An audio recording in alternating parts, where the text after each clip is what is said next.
Hi, everyone. Welcome to this Google Hangout. So how this is going to work is that we are going to talk about what it is like to be a student on Thinking Beyond Borders. And we're going to get deep, so get ready. My name is Kasha. I am their alumni fellow. So I did the program about 5 years ago. And then now I'm just working for them, but I did the global gap year. And just so you guys know, as the thing goes on, please submit your questions if you want to ask me and Noah some questions that we aren't otherwise answering already. Please do so. Just go onto the side tab on your left side screen and message us, and we will try to answer your questions. But now I'll turn the time over to Noah, and he can introduce himself a little bit. Hello, everybody. My name is Noah. I am from St. Louis, Missouri. I just finished going on TBB Global Gap Year about 11 days ago, readjusting to being back home. Really happy to be here and answer any questions you guys have. Good. Thanks, Noah. Yeah, he did just get back, so he's the freshest alumni we could ever ask for. So ask questions, take advantage of it. Well, Noah, let's just start off with how did you come to choose? Well, let's start with why did you choose to do a gap year?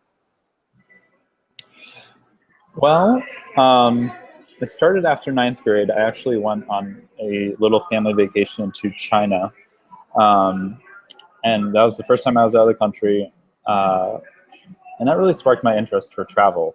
And so I always was looking for every opportunity I could to travel. And then taking a gap year specifically, it was my mom's idea. She kind of recognized before I did that I wasn't quite ready to go into college. And if I did go into college right after high school, I would kind of just fall into the party scene and fall into not really taking advantage of the full college experience. So through a little bit of internet research, I ended up at TBB. Nice. Well, then why TBB? Why not other programs?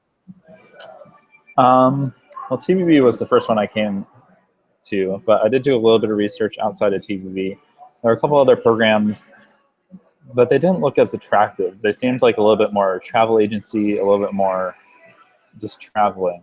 Whereas TBB, even though the summaries of the activities are a little bit short, but you could tell there's a lot more to TBB than just traveling. There's a lot more than just seeing the Taj Mahal and seeing all these great places. It's about the homestays and the learning and the seminars.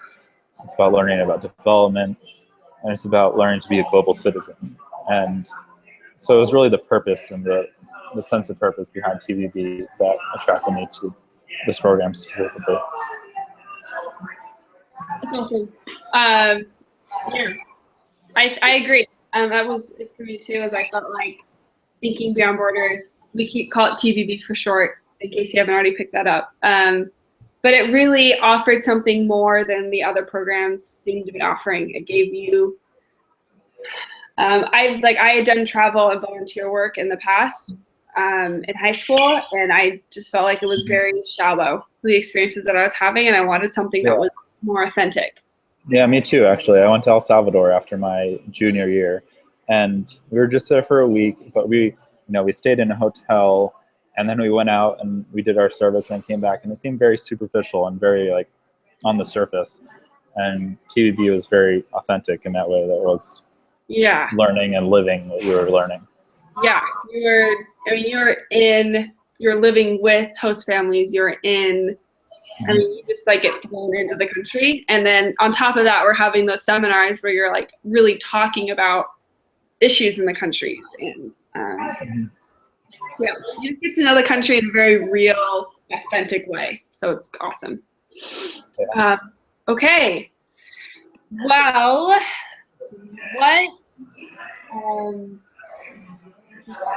what was your favorite work project? And before you go into that, just so everyone knows, on the project, each country you go to, you work on a specific project everywhere you go. So Noah would have had 4 different projects, right? Yeah. So which one was your favorite? That's a hard question, but I would say I have 2 favorites. Okay. I'll go through each one and say what I liked about it the most. I'd say South Africa was one of my favorites because it was so personal. We stayed in the townships, the communities, very poor communities of Black and colored people in South Africa. And we also worked in those communities with caregivers and nurses, going from home to home in a very intimate way. That was very impactful. You were going into this person's home and seeing them be administered medicine, and you get to have conversations with them, learn about their life. I didn't learn much about medicine. I learned about the societal pressures of healthcare and the stigma behind AIDS, and really learned a lot from people's personal stories. So South Africa was one of my favorites for that reason, because it was so personal. India, we were learning about education, and I like that a lot because once again, it was very personal. You were working with kids. I worked with 4 or 5 different classrooms, which was a lot of children, doing my best to teach them English and math, but then they understood a minuscule amount of English, and I didn't understand any Hindi. But it was just one of the most enjoyable because it was so personal. And then Thailand and Ecuador, you're very connected to the earth and very grounded in the environment. And I think that it turned out to be very meditative for me almost. But I would say India and South Africa are my favorite work projects because they're so personal. Cool. Yeah, South Africa was my favorite too, for the same reason. Like you just it's cool because you go door to door helping people. I don't know, and you go into their homes, and so you're just really getting to know the faces and the people of the townships. Yeah, it was cool. They do a really good job with that. Right, I don't know that much about medicine. I did have the opportunity to give a sponge bath, which was super exciting. But yeah, it's a cool way to get to know the community and to really see the face of the issues that are going on there. Okay, what was it like to travel with the same people for 7 months? I think I was very fortunate in that respect. We all got along really well. We had orientation where we were together for 24/7 for 2 weeks or so, and that really bonded us together. There was this one moment during orientation in South Africa where we were looking up at the stars, and one of my friends, Ellie, said, "I think we're going to be friends for the rest of our lives." And I really think she was right. And so, there was kind of a honeymoon period where we all did everything together. We would go into town in South Africa together and get ice cream together as a huge group, and it would take forever to get any food. But but after that, we all got along really well. I mean, naturally there were division, different groups that tended to hang out with each other more, but we all got along, and we all worked off of each other in seminars and during our work projects. That's awesome. That gave me goosebumps. That was so cute. Yeah, no, just to add on to what Noah said, I really feel like this group of people are just, I don't know.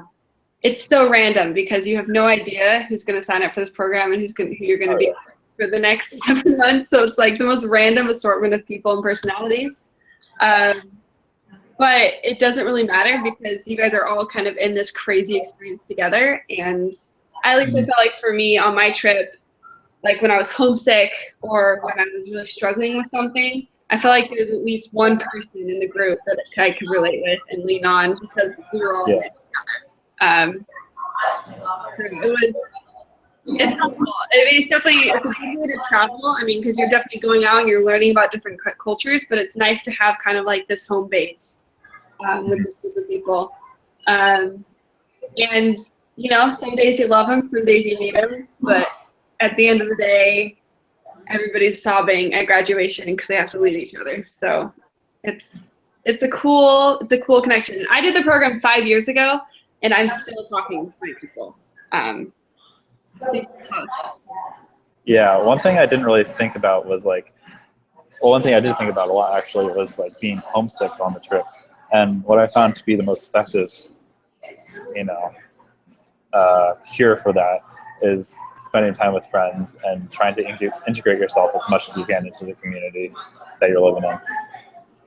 So the people are important. Super important.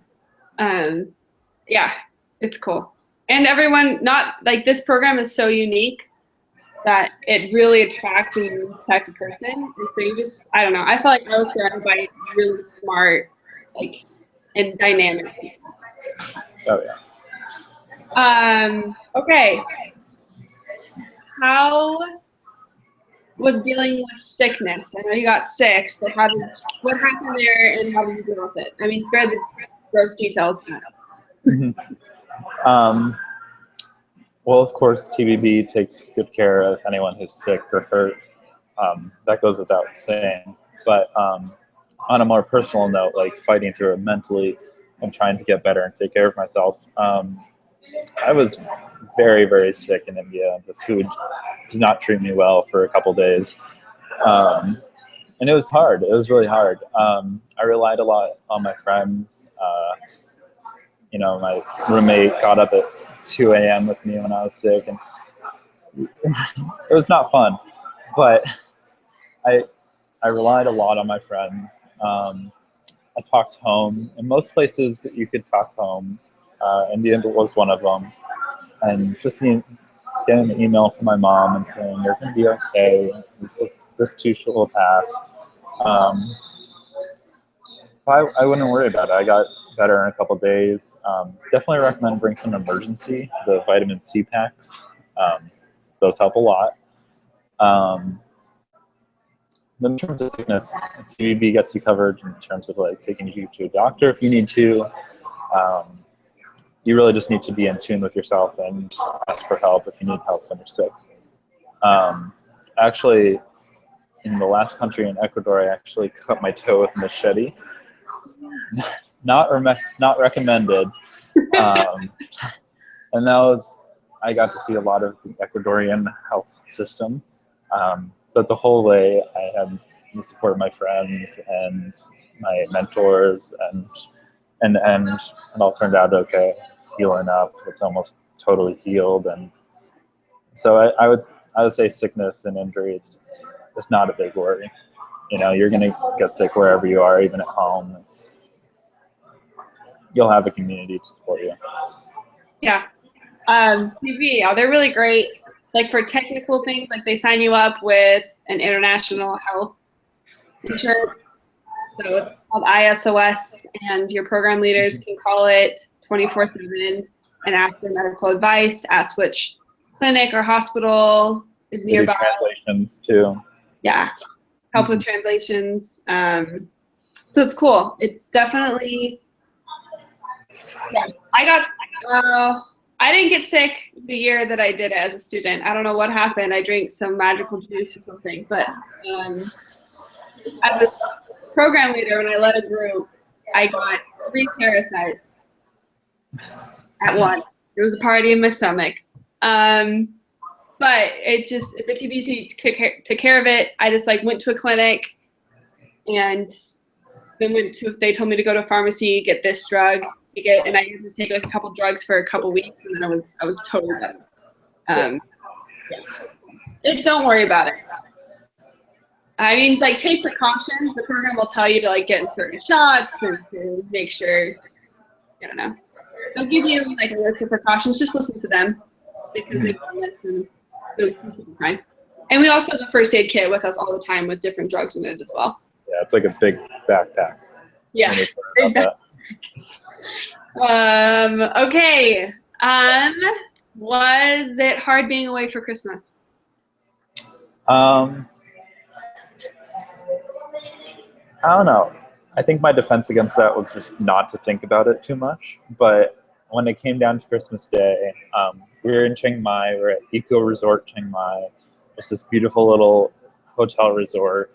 It was all of us, and we gathered in this pavilion Christmas morning, and we did, Secret Santa, a secret. It's one of their gift exchange. I forget how it worked exactly, but it was kind of funny. We were all underneath this little pavilion, and there was a little cactus plant in the middle. That was our tree. But it was nice. I think I got a painting for my Secret Santa from Chiang Mai, but the best part was just hearing from my family. We all got these secret, packet of letters from family and friends back home that TVB helped set up, and that was the best Christmas present.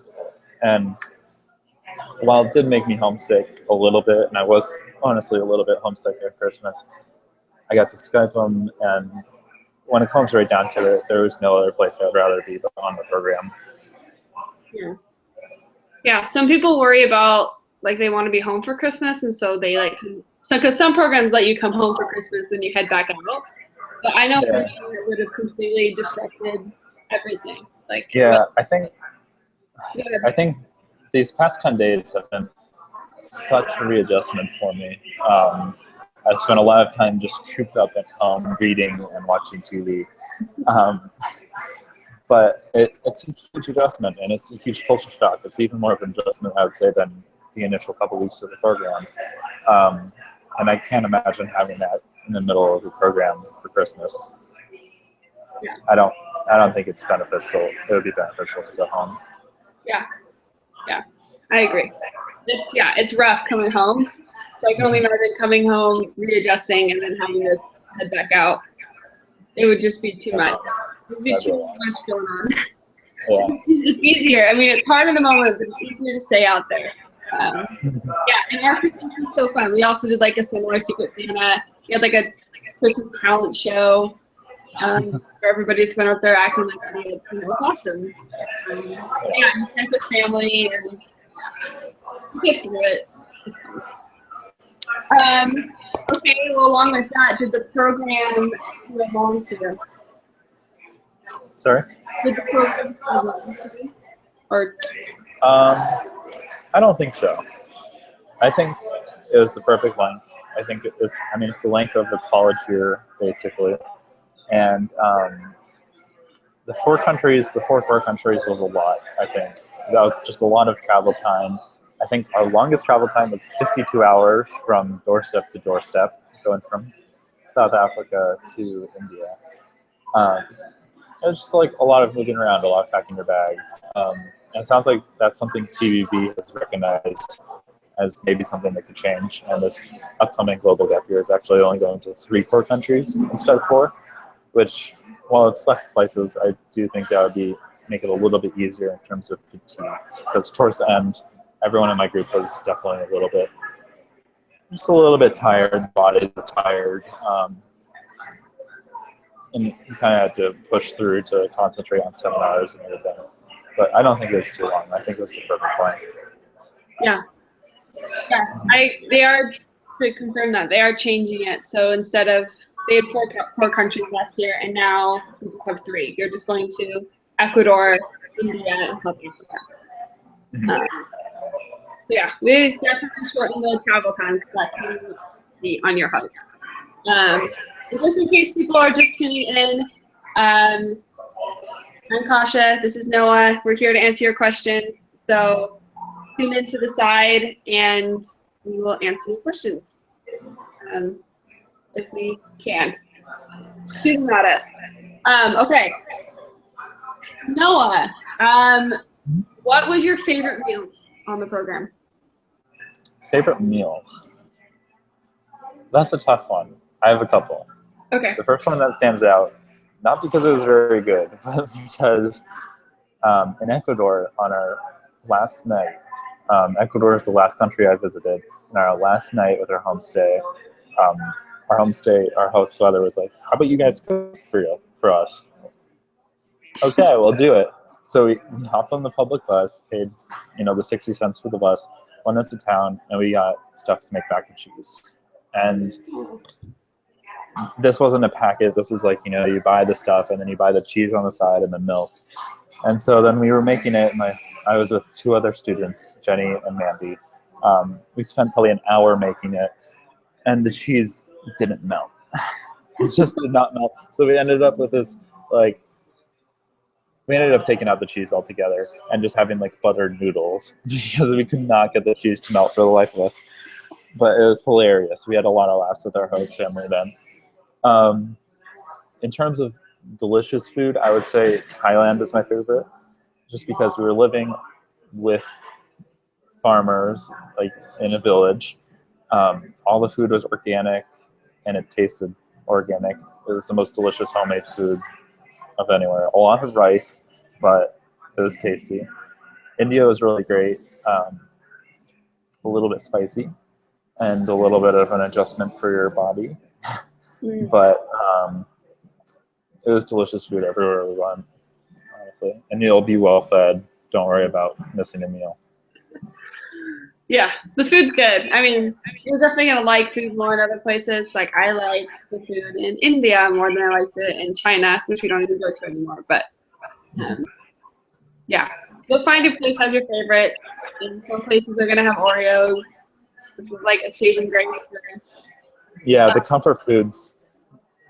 Your group will have some comfort foods. Ours were Nutella and peanut butter. But that's okay. Yeah, we're in Bolivia. We found peanut butter, and there was one place in the entire city. Oh yeah, finding peanut butter is difficult. It was tricky, but we found it, and it was the best thing ever. Peanut butter. I just want to pack peanut butter in your suitcase because it's so good. Mm-hmm. Okay, speaking of packing, Noah, how did you pack up your whole life in one backpack for 7 months? Well, it's a lot easier than it sounds. And by the end of the trip, it's kind of crazy to think of how much you did pack. Towards the end of the trip, your little 52-liter bag will seem like a lot. Yeah. To be honest, you end up wearing the same couple sets of clothes quite a bit. So a couple things I would say, other than the standard packing list that TVB sends you, I would say bring some like utilitarian clothes, but also don't sacrifice like clothes that are comfortable or your favorite, because in the end you're gonna want the comfort clothes. You're gonna want to be comfortable. I would say, I don't know, bring a rain jacket. Rain jacket's important. You don't worry. Honestly, like, do your best packing and pack some things that you're going to want to wear and that are comfortable, but don't worry too much about packing, because most of the places you go to, you can find replacements. You can find things.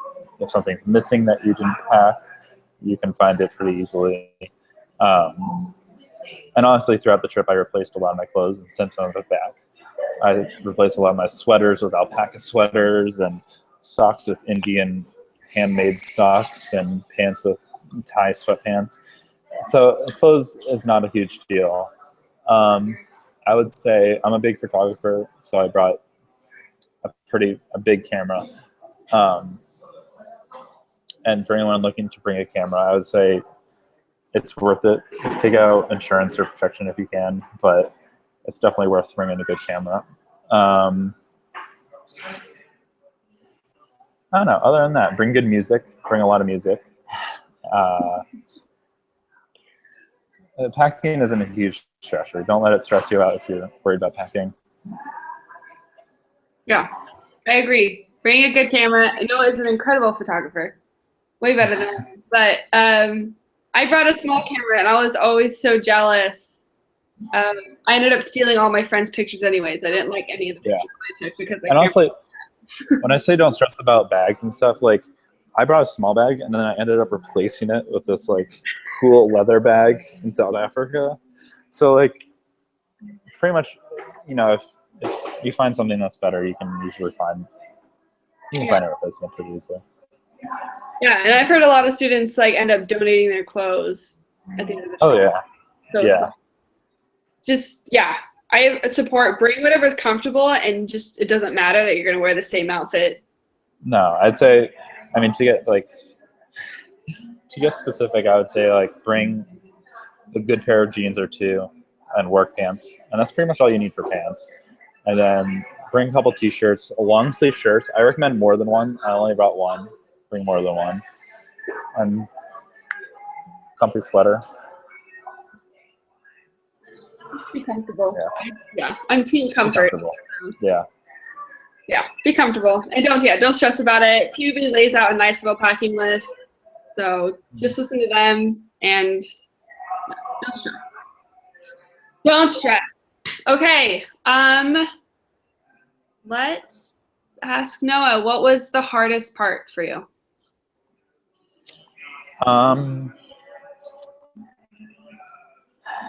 The hardest part for me, there are a couple hard parts, a couple different categories. One was like just like a traveling, being away from family, living kind of thing.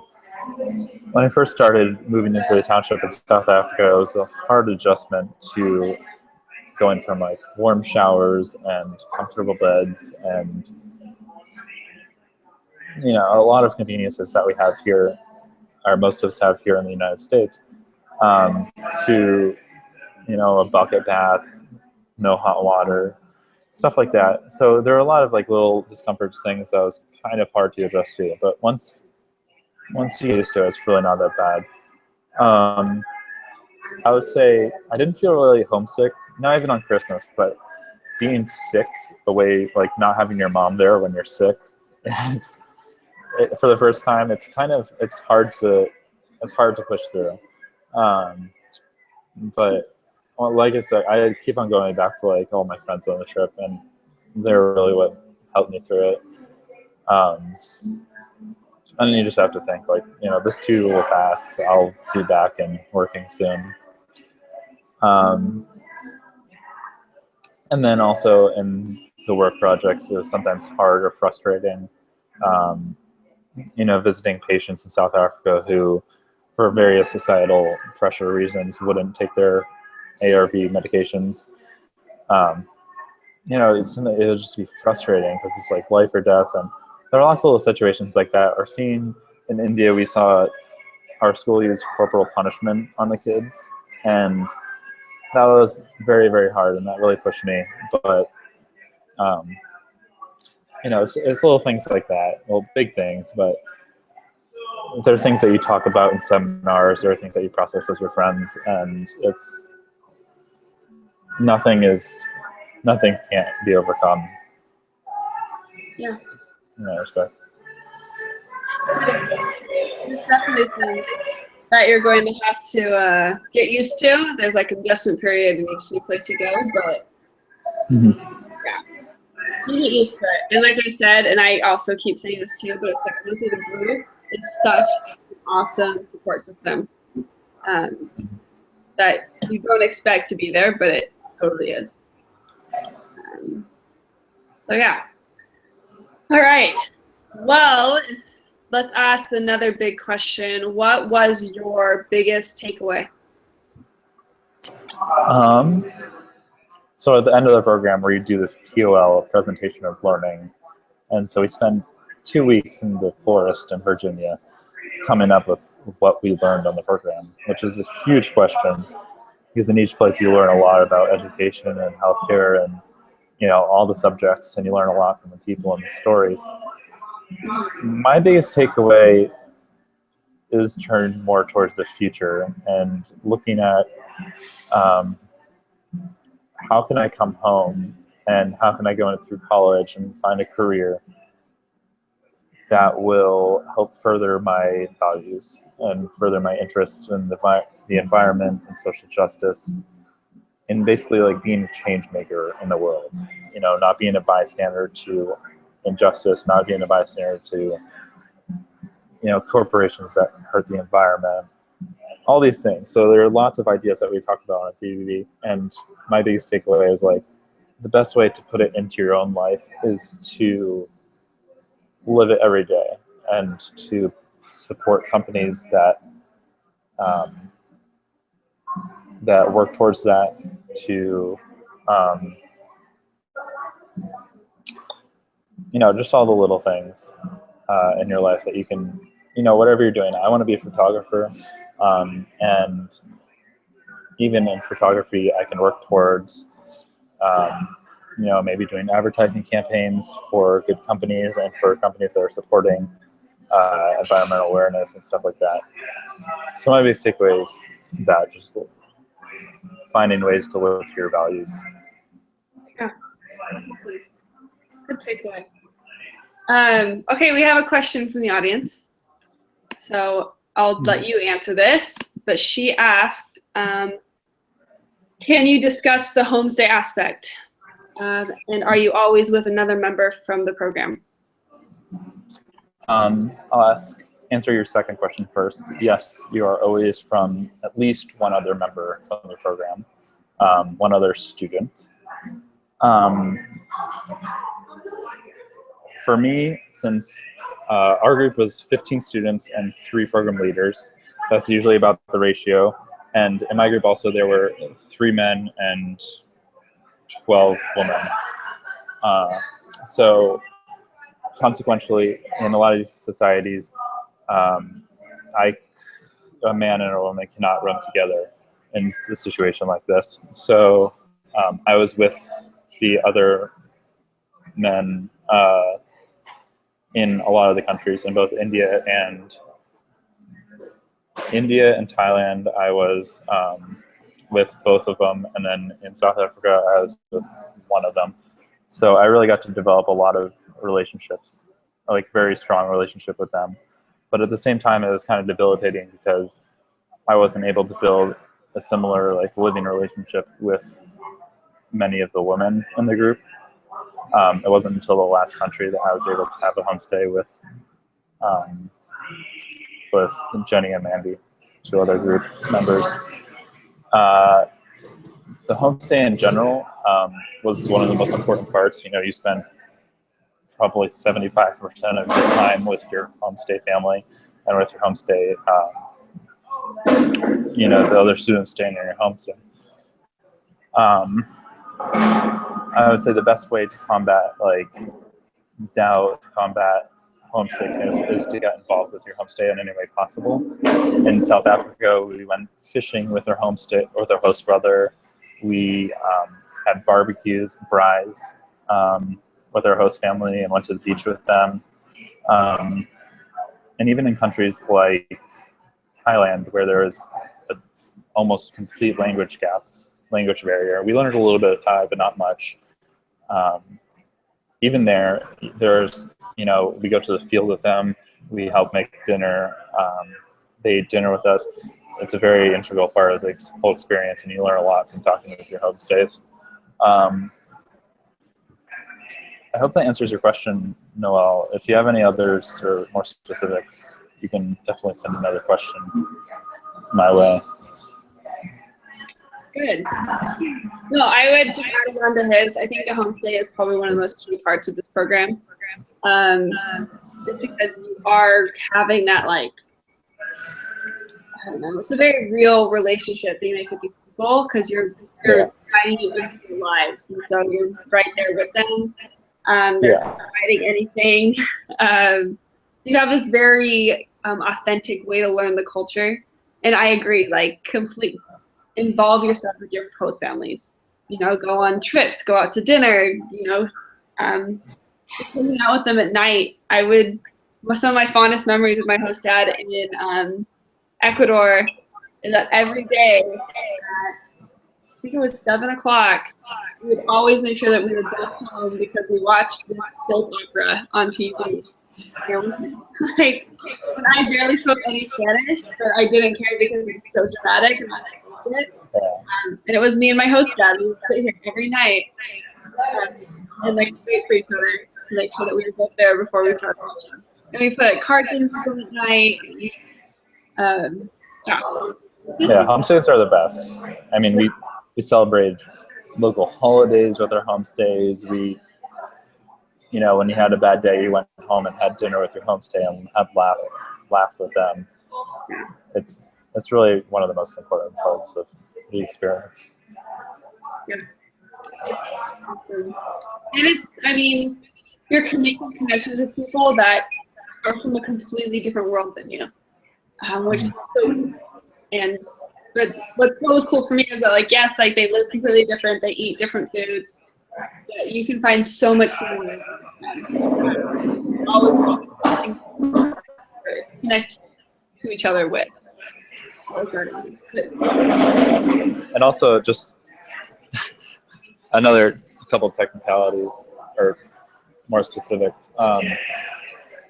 For every homestay, the program leaders, the PLs, choose your partner. They do a very, very good job of pairing with someone who they think you will work well with and who will maybe push you to interact with your homestay more, and someone you'll have good conversations with every night. And usually that person changes in every country. And then depending on living situations, you're always with at least one other person. In some countries, you may be with another one or two people. It just depends on the living situations.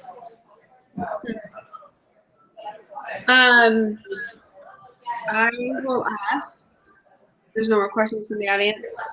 Now that you've been home for 11 days, I mean, I know you're still kind of new being home, but do you regret taking a gap year? Oh, no. I don't regret it at all. Yeah, if there's one takeaway anyone watching this should take away, is just go for it. I mean, you're going to have a lot of these questions about packing and about homestays and about work projects and all that, and about even like specifically where you're going. And I'll tell you, it doesn't really matter where you're going on this program, because TVB takes care of you. You learn so much. You mature. I mean, I'm not saying I'm super mature or anything, and I don't know everything, but I feel like I have a better grasp of problems in the world, different social pressures in the world, and how I play a role in all this.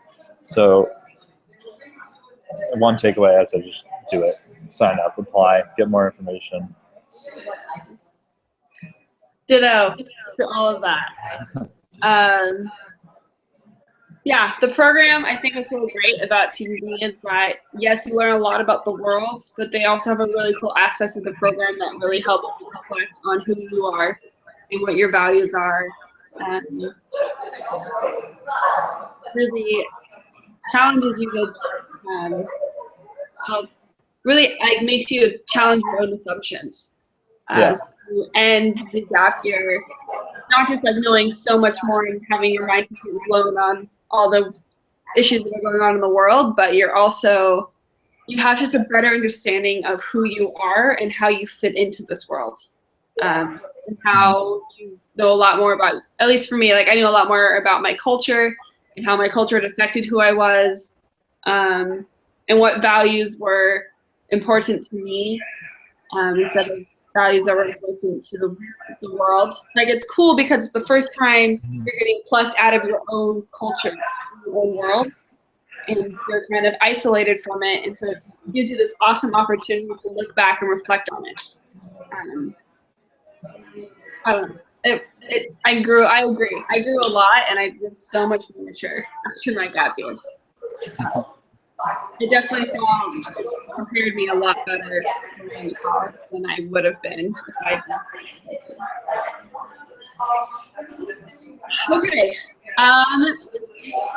Well, just for people, we're going to be going for a little bit longer, but if you have more questions, anyone in the audience, jump in, please do. But I will ask Noah, what are your plans now? What does the next year look like for you? This summer is a lot of processing and recuperating for me. Started working out again, just working on my physical health, not being so tired anymore.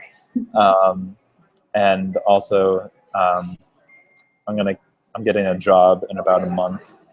And I'm just doing anything I can to try and stay busy. I'm working on photography projects, going to a ceramics studio, just doing anything I can to stay busy and give myself time also to sit back, relax, and process this whole year. I would say I'm going to college at Colorado College in August or September, whenever it starts. I don't really have any other plans other than that. I don't really know what I want to major in. I'm thinking about languages. I've been taking Chinese in high school, and I continue that. I'm also interested in a lot of the Romance languages, so I'll be looking into that. Obviously, photography in college and ceramics, maybe filmmaking. Yeah, that's about the most game plan I have so far. Oh, it's good. Nothing too concrete, but I definitely have an idea of like whatever I do in the future, I want to make sure that is, something I really want to do for a good cause and for good reasons. Yeah. I was just gonna ask, do you think the gap year helped prepare you for college?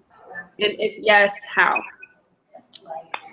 Yes, I would say it's going to be an adjustment going from seminar style and on TVB to some more lecture style.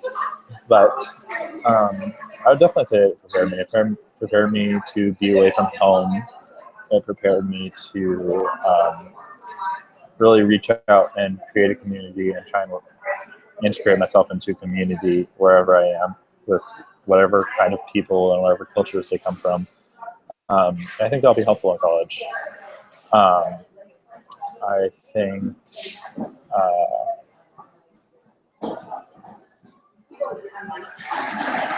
I don't know. I think it's prepared me more than anything. It's made me change how I think about myself, and it's made me question a lot of the assumptions that I previously held. Right now I'm thinking a lot about consumerism and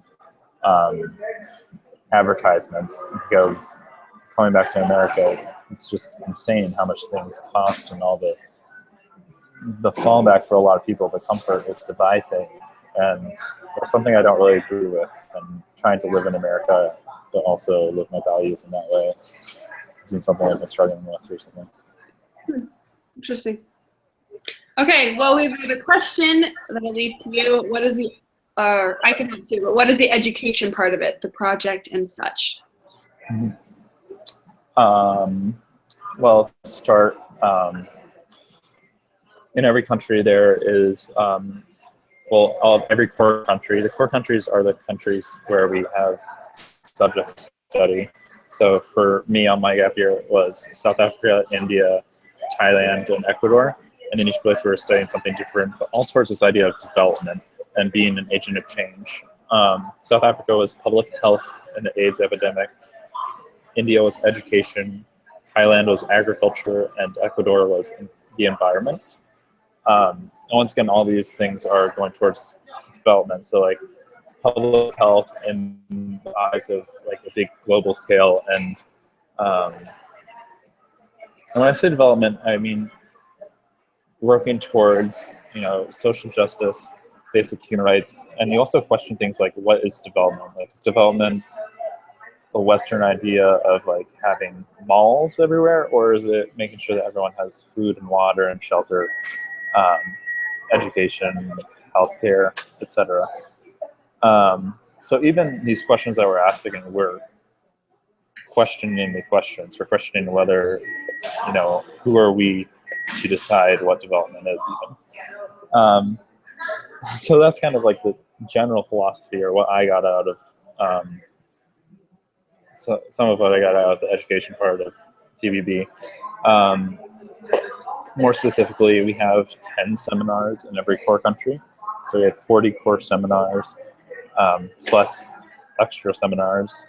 These extra seminars called Who Am I's, or there are a couple other kinds, but mainly Who Am I's, which are focusing on introspective questions, asking, what kind of a role I play in the world, race, socioeconomic status,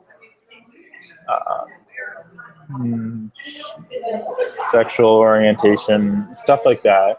We all question all that, and we also question like other people's views towards these things. Also, in every country, you have the opportunity to share what you've learned, or at least part of it, through a media project. So the media project is I think it's a 10 to 15 minute presentation. It can be a video, it can be poetry or speech or interpretive dance, whatever you want it to be. And it doesn't have to be about what you're studying in each country, but usually that's what you're thinking about. Usually that's what the project is about. And you have one media project per country. And in the end, I briefly mentioned our time in Virginia. So we spent a couple of weeks in Virginia preparing for a presentation of learning. And that is kind of the big presentation culmination of everything that we've been studying. Or it can be either about development and about what we learned specifically with that, or it can be more of a personal journey story. Mine, which is up on YouTube along with all the others from this year, was about not being a bystander. And by that I mean not falling into the systems that are hurting the environment and hurting people around the world, and being a proactive agent of change. So the PLLs are really what makes the program special, I think. That was the most personal part of the program, because you're opening yourself up to your friends and your family on the last day, and you get to see your friends do the same. So learning is very integral to the TVD experience, and it's what you think about going into your homestays and your work. You think about what you're talking about in seminar, and it actually changes your view of everything a little bit, or at least strips away your preconceptions. Yeah. Yes, he explained it beautifully. There's definitely an educational part, but I also don't want that to like scare you away. No, finish high school, I don't want to call it. It's different.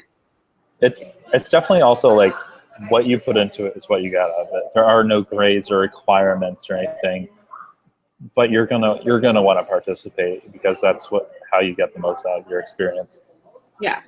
Yeah, like there'll be readings that they'll invite you to do, but it's not like if you don't do the readings, you don't get a gold star. Like there's no like accountability. The only person holding you accountable is yourself. So it's a really new learning environment. It's cool. Yeah. Okay, last question, and then we will tie this thing up. But is it easy to contact home through email or calling? For the most part. There are a couple exceptions. One, in Thailand, while you're in the village, so you're in this small farming village, or at least I was. The next global gap year, I don't know exactly their itinerary, but we were in a village where there was no internet, so we actually went 3 weeks without talking home, which was okay, because it was kind of like a little retreat, honestly. It was very quiet,